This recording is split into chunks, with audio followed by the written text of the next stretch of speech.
This story is titled, My Wife Left Me 2 weeks after our wedding, because her ex got terminal cancer and she wanted to fulfill her dying wish to marry her. Now, 3 years later, he's completely fine and living his best. Hey everyone! Before we jump into today's video, I need your help. We've noticed the channel is losing some traction, and subscribing is one of the best ways you can support us. It's quick, free, and it helps us keep bringing you awesome content. Your support means the world. Let's keep this channel growing together. Thanks so much. Now let's start the video. Throwaway, because some people know my main account. Never thought I'd be one of those guys posting their relationship drama on Reddit, but here I am. It's been a wild ride and I need to get this shit off my chest. Maybe writing it all down will help me process this clusterfuck of a situation. Fair warning, this is going to be a long post. So a bit of background, me, 30 male, and Emma, 28 female, had what I thought was a rock-solid relationship for 5 years before we got married. We met at my buddy Phil's BBQ back in 2018. I wasn't even going to go TBH, had a rough week at work and just wanted to chill at home. But Phil kept bugging me saying I needed to get out more. He'd been trying to set me up with random girls since my last relationship ended badly. The moment I saw Emma, something just clicked. She was helping Phil's girlfriend set up the food table, laughing at something. She had on this casual blue sundress and just looked so natural, not like the typical Instagram perfect girls Phil usually tried to set me up with. We got talking about how we both hate BBQ chicken. Yeah, weird convo starter at a BBQ LOL, and ended up talking for like 3 hours straight.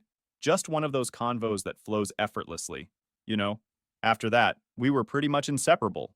Started dating officially like 2 weeks later. She was everything I wanted in a partner. Smart.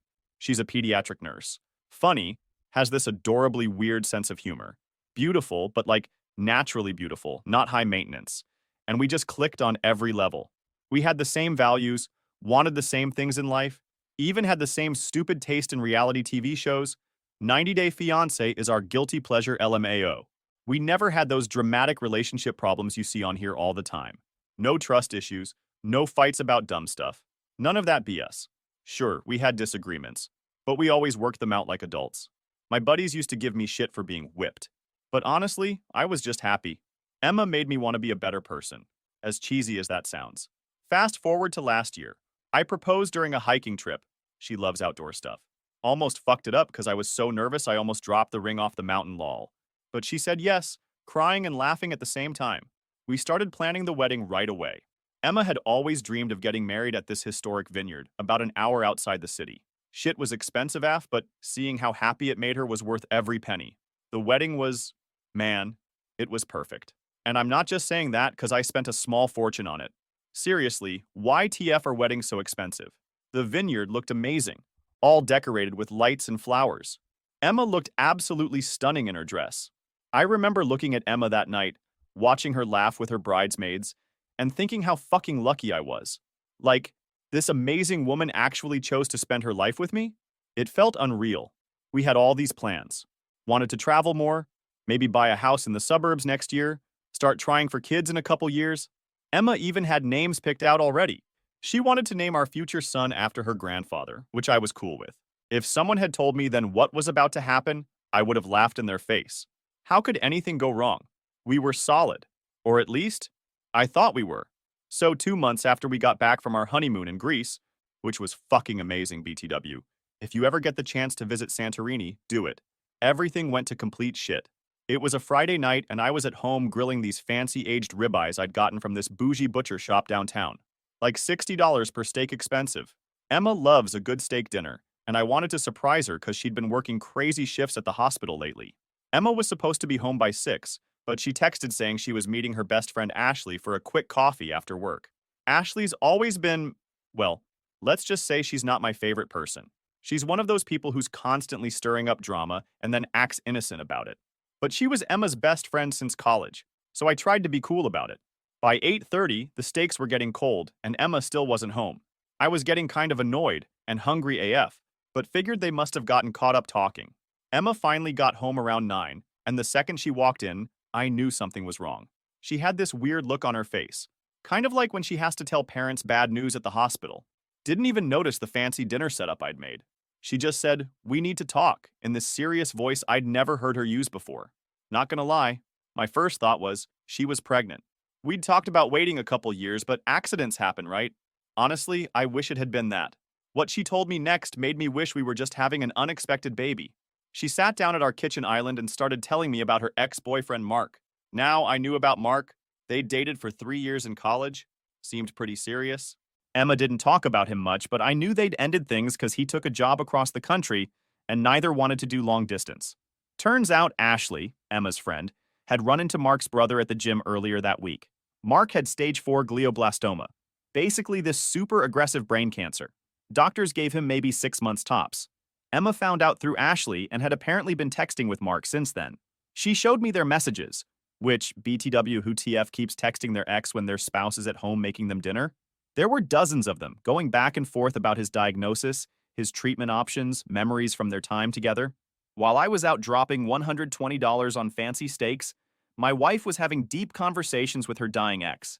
The texts weren't even, like, inappropriate or anything. Almost wish they had been. Would have made what happened next easier to deal with. They were just emotional. Lots of, I never forgot about you, and you were such an important part of my life type stuff. The kind of conversations you probably shouldn't be having with an ex when you're married. Then Emma said that Mark's dying wish was to spend his last months with her. Apparently facing death made him realize she was the one that got away, or some Hallmark movie bullshit like that. And Emma, fuck, this still hurts to type.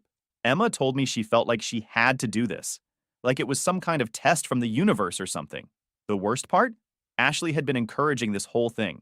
She told Emma it was fate that she found out about Mark's cancer, that Emma would regret it forever if she didn't go to him in his time of need, that sometimes life gives us second chances for a reason. Yeah, real fucking helpful, Ashley. Great advice for a newlywed. I just sat there in shock, staring at our fancy dinner getting cold, while my wife of 3 months told me about how she needed to go be with her dying ex.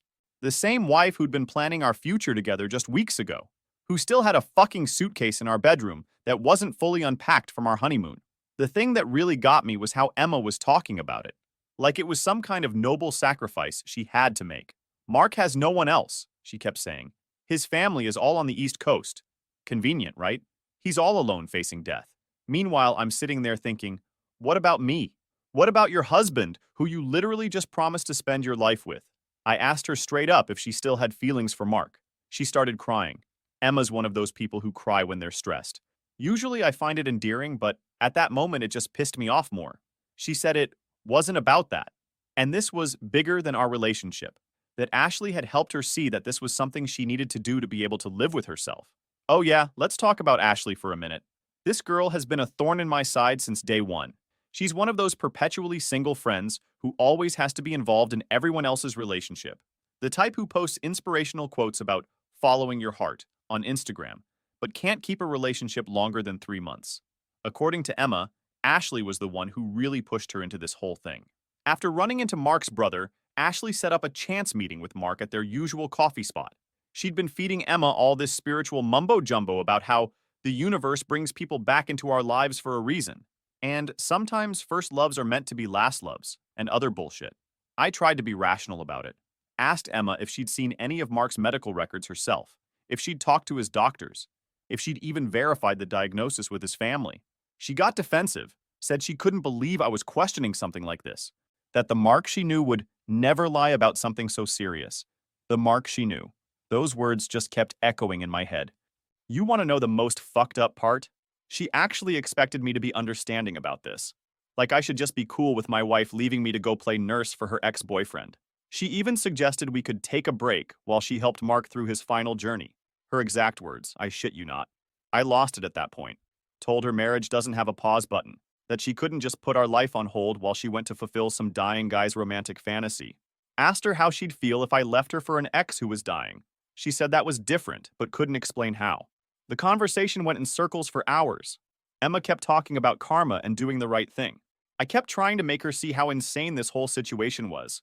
At one point, she actually said, "If you really love me, you'll understand why I need to do this." Classic manipulation right there. Finally, around 2 a.m., I'd had enough. Told her she needed to make a choice right then and there. If she walked out that door to be with Mark, we were done. No breaks, no temporary separation, no coming back when she was finished playing Florence Nightingale. Done. She looked at me like I was the one being unreasonable. Started talking about how Life isn't black and white, and sometimes we have to make hard choices. I cut her off and said, actually, this choice was pretty fucking black and white. Either she was my wife or she wasn't. The way she looked at me then, man, I'll never forget it. This mixture of disappointment and resignation, like I was the one failing some kind of test. She said she needed time to think, grabbed her purse and left to stay at Ashley's. The sound of the door closing behind her was like a gunshot. I didn't sleep at all that night, just sat in our kitchen, staring at those stupid expensive steaks, wondering how my life had turned into this ridiculous drama. Kept checking my phone, thinking maybe she'd come to her senses. Then things moved pretty fast. Emma stayed at Ashley's for a few days, barely responding to my texts. Meanwhile, I was going through hell. Couldn't eat, couldn't sleep, just kept replaying everything in my head trying to figure out where I went wrong. My buddy Phil, the one who hosted the BBQ where we met, came over with pizza when I told him what was happening. He couldn't believe it either. We'd all hung out together so many times, double dated, gone on group vacations. Emma had always seemed so normal, like not the type to pull this kind of shit at all. Then about a week after she left, I got this long text from Emma saying she'd done a lot of thinking and decided she had to follow her heart. Fucking gag. She was moving in with Mark to help him through his final months. She actually wrote that she hoped I could find it in my heart to understand, and maybe we could revisit our relationship after Mark passed. Like I was just gonna sit around waiting to be her backup plan? The next day, I got an email from her lawyer. Fucking email. Not even a phone call. She wanted a divorce and was hoping we could handle this amicably. I'll never forget sitting at my desk at work, staring at that email, feeling like I'd been punched in the gut. Had to tell my boss I was sick and went home. Some of our friends actually took her side, said I was being heartless and unsupportive. Like what? My friend Rachel, who I thought was my friend first, actually told me I should be proud of Emma for being so selfless. Proud that my wife was leaving me for her ex? What kind of fucked up logic is that? I remember this one dinner with our couple friends. They tried to convince me to see it from Emma's perspective. Said how would I feel if I knew I could give someone comfort in their final months but chose not to? I straight up asked them if either of them would leave their spouse for a dying ex. They got real quiet after that. The worst part was everyone treating me like I was some kind of asshole for not being okay with this. Like I was the bad guy for expecting my wife to actually honor our marriage vows. Even Emma's sister Lisa, who'd always been cool with me, started posting these vague Facebook statuses about how true love means supporting each other's difficult choices, or some BS like that. When Emma's lawyer sent over the divorce papers, I got my own lawyer. A real shark of an attorney my brother recommended. I wasn't about to get screwed over twice. Emma apparently expected me to move out of our house, which I'd paid 70% of the down payment for BTW. Told her she could buy me out if she wanted to, but I wasn't going anywhere. She seemed shocked that I wasn't just rolling over and giving her what she wanted. Think she expected me to be understanding about this whole thing right up until the end. The day she came to get her stuff was brutal. Ashley came with her, of course, and kept giving me these dirty looks like I was the villain in this story. They took 3 hours packing up Emma's things. Every time they walked past me with another box, Ashley would make these little huffing noises. I just sat on the couch drinking beer and watching football, refusing to help. Emma tried to take our dog Max, a lab mix we'd adopted 2 years ago. That was the one time I really lost my cool. Told her there was no way in hell she was taking my dog to go live with her and her dying boyfriend. She started crying about how she needed emotional support during this difficult time. I just laughed and reminded her that Max was registered under my name and I'd paid all his vet bills. She left without him. The divorce itself was pretty quick since we hadn't been married long. Emma didn't fight me on anything financial. Think she felt too guilty. She even signed over her share of the house to me without argument. Her lawyer seemed surprised by that, but Emma just wanted it done fast so she could go play nursemaid to Mark. So after Emma moved out, the house felt fucking huge. Like way too empty. I threw that all her stuff right in the trash. My mom wanted me to start dating again right away. She kept trying to set me up with daughters of her friends from church. Thanks, but no thanks, Mom. My buddies tried dragging me to bars, saying I needed to get back out there. But honestly, I wasn't ready. The thought of trying to explain my situation to some random woman at a bar, yeah, my wife left me for her dying ex-boyfriend 2 months after our wedding, just seemed exhausting. Instead, I threw myself into work, started taking all the overtime I could get. My boss was actually pretty cool about everything. Let me pick up extra projects to keep my mind busy. Made some decent money too, so that was a plus. But sitting alone in that house every night was killing me. Started having trouble sleeping. Would wake up at 3 a.m. and check my phone. half expecting to see a message from Emma saying this was all some fucked up mistake. Max was a lifesaver during this time. Having him there forced me to keep some kind of routine. Had to get up to walk him, had to come home at decent hours to feed him. He'd sit with me on the couch while I binged Netflix, probably wondering why I was watching so much Breaking Bad at 2 a.m. I started doing some home improvements too, just to keep busy. But the hardest part was dealing with social media. Emma didn't post much about her situation. Guess it's hard to make left my husband for my dying ex look good on Instagram. But mutual friends would share stuff. Pictures of her at dinner with friends, acting like everything was normal. Ashley's posts were the worst. All these cryptic quotes about following your heart, and sometimes life has other plans. Had to block both of them eventually. I lost some friends in the split too. Couples we used to hang out with started taking sides. Some people thought I was being an asshole for not supporting Emma's difficult choice. Still can't believe that bullshit. Others just felt awkward and stopped inviting me to things. That shit hurt almost as much as the divorce itself. My brother was actually the most helpful during this time. He'd come over with his kids, force me to get out of the house. Fast forward couple of months. I was actually doing pretty good. Got promoted at work, bought a new truck, always wanted a Tacoma, and was in the best shape of my life thanks to BJJ. Even started dating a little bit. Nothing serious, but at least I could get through first date small talk without having a mental breakdown talking about my ex LOL. Then, one random Tuesday afternoon, my phone starts blowing up. Like, notifications going crazy. First, I thought it was a work emergency or something. Nope. Emma's number. Hadn't heard from her in over 3 months at this point. She's calling, texting, leaving voicemails. I ignored it at first because WTF does she want after all this time? But then I get a text from Lisa, Emma's sister. Now, Lisa and I stayed kind of friendly after everything. She actually apologized to me a couple months after the divorce. Said she couldn't believe how Emma handled everything.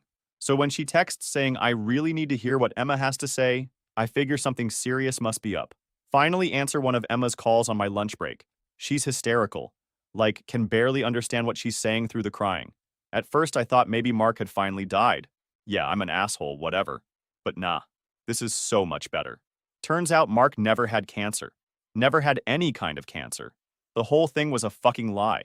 This dude faked an entire terminal illness because he saw our wedding photos on Instagram and decided he wanted Emma back. Let that sink in for a minute. He had faked everything. The medical reports? His buddy worked at a hospital and helped him forge them. The remote work during his treatment? Just an excuse to avoid being seen around town looking perfectly healthy. The whole thing was an elaborate scam to get Emma back. You want to know how Emma found out? Mark's sister ran into her at Whole Foods. Started chatting, catching up. Emma mentioned something about Mark's treatment, and the sister has no idea what she's talking about. Turns out the whole family thought Mark and Emma had just gotten back together normally. He never told any of them about faking cancer. Emma confronts Mark about it that night. This motherfucker just laughs. Says, yeah, he made it all up, but it worked, didn't it? Oh, and the best part? He's been dating his coworker Jessica for the past 6 months. Already had plans to move to California with her for a new job. He literally looked Emma in the face and said, I needed you back then, but I'm in a better place now. People change. You should move on too. Lamau. I sat there in my truck listening to all this. And you know what the craziest part was? I started laughing. Like, full-on belly laughing. The kind where you can't breathe. The whole thing was just so absurd. This guy managed to blow up a marriage with the most insane lie I've ever heard, and then just moved on. Like it was nothing. Emma kept saying how sorry she was, how she couldn't believe she fell for it, how she'd ruined everything for nothing. She was crying about how she'd thrown away our marriage for a lie, that she'd never forgive herself, that she'd been so stupid. You know what I said? Yup, that's it. Then I hung up. My phone kept blowing up for hours after that. Emma sent me this novel-length text about how this was a sign that we were meant to work things out, that maybe this was the universe's way of bringing us back together. She's still on that spiritual bullshit, I guess. I didn't respond to any of it. Just drove to the gym, did some rolling, went home and cracked open a beer with Max. Felt weirdly calm about the whole thing. The next day, shit really hit the fan. Turns out Emma went nuclear and posted the whole story on Facebook. Tagged Mark, his new girlfriend, everyone. It was like watching a train wreck in real time. The comments section was wild. Mark's girlfriend Jessica found out about everything through the Facebook post. Dumped him immediately.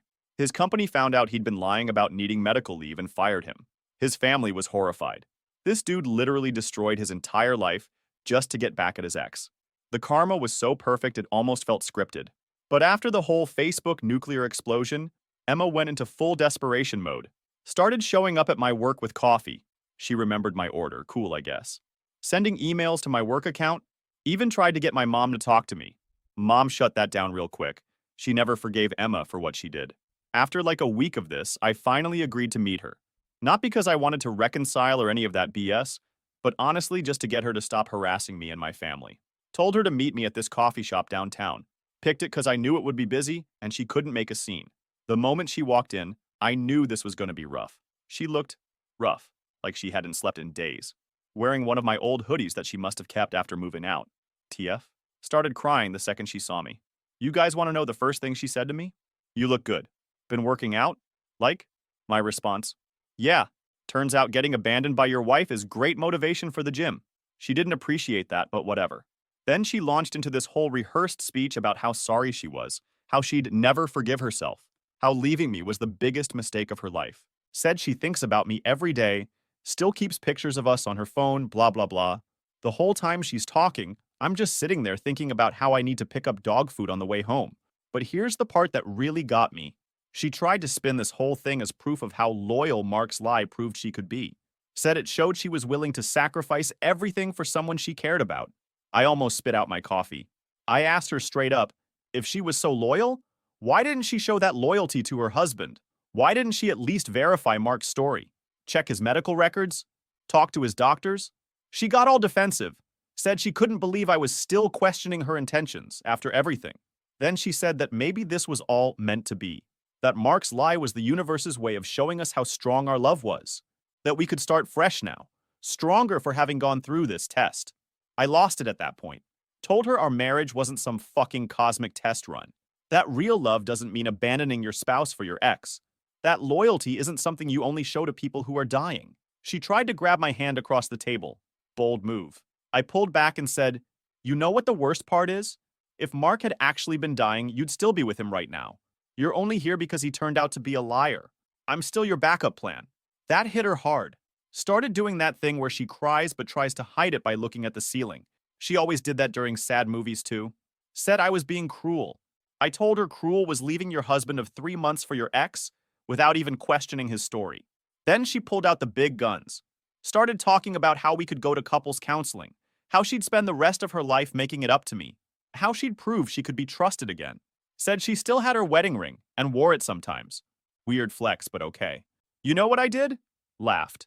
Not like a mean laugh, just couldn't help it. The whole situation was so absurd.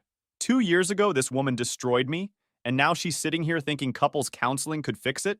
I told her she needed individual therapy way more than couples counseling, that she needed to figure out why she was so willing to throw away a marriage for someone who turned out to be a pathological liar, that she needed to work on herself before trying to be with anyone.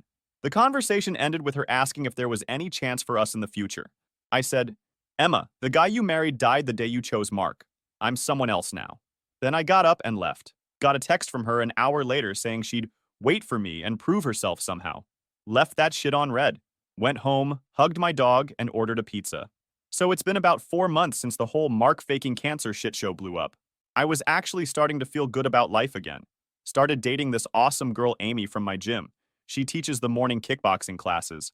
We'd been seeing each other for a few weeks, nothing super serious yet, but definitely heading that way. She's completely different from Emma. Straightforward, no drama, doesn't believe in all that universe has a plan bullshit. Then yesterday happened. I was at home cooking dinner. Amy was coming over later, when Emma showed up at my door. Hadn't seen her since the coffee shop confrontation. She looked different. Then I realized why. She was pregnant. Like, obviously pregnant. My first thought was, oh shit, Mark knocked her up before he bailed. But nope, life isn't that simple. She was holding this envelope, hands shaking. Told me she was 14 weeks along. Did the math in my head, right before everything went to shit with Mark. Right before she left. Guys, it's mine. She had a paternity test done already, one of those early blood test things. Showed me the results right there. 99.9% probability I'm the father. She'd been trying to work up the courage to tell me for weeks. I just stood there in my kitchen, holding these test results, while my pregnant ex-wife cried in front of me and my new girlfriend was on her way over for dinner. Felt like I was having an out-of-body experience or some shit. Emma says she found out right after everything imploded with Mark. She's been going to doctor's appointments alone. Didn't tell anyone except her mom. Said she knows this complicates everything, but she thought I had the right to know. The fucked up part of me is actually excited. Like, I always wanted to be a dad. Emma and I had talked about having kids, back when we were actually married. But then I think about everything that happened, about how she left, about Amy. I haven't told Amy yet. Emma just left like an hour ago. I ended up texting Amy saying I was sick and needed to rain check dinner. Been sitting here with Max just trying to process everything. How TF do you even handle something like this? Like, obviously, I'm going to be involved in my kid's life. That's not even a question. But co-parenting with someone who abandoned you for their fake dying ex? That's going to be interesting. Plus, there's Amy. How do you tell someone you just started dating that your ex-wife who left you for her dying ex is pregnant with your kid? Feels like too much to put on someone this early. Emma wants to talk about things. Says maybe this is a sign we should try again. That a baby changes everything. But does it, though? Does it change the fact that she left me for her ex without a second thought? Does it change that she only came back when she found out he was lying? My head is spinning. Max keeps bringing me his toys like he knows I'm freaking out. Good dog. I honestly don't know what to do. Part of me wants to be excited about becoming a dad. Part of me is terrified of having to deal with Emma for the next 18 plus years. And part of me feels guilty about Amy, who didn't sign up for any of this drama. So what would you guys do? Seriously, how do you co-parent with someone who broke your trust like this? How do you tell your new girlfriend that surprise? You're going to be a dad with your ex. How do you make sure you're there for your kid without getting sucked back into Emma's drama? Edit. Yes, I'm getting a lawyer. Not making any more decisions without legal counsel. Edit 2. To everyone suggesting I get another paternity test. Yeah, no shit. Already called about that. Edit 3. Stop telling me to get back with Emma for the baby. That's not how this works. Edit 4. Jesus Christ, guys, stop DMing me your theories about Emma getting pregnant on purpose to trap me. My head's already fucked up enough. We'll update when I figure out what the fuck I'm gonna do. Right now I need a drink. Or 10.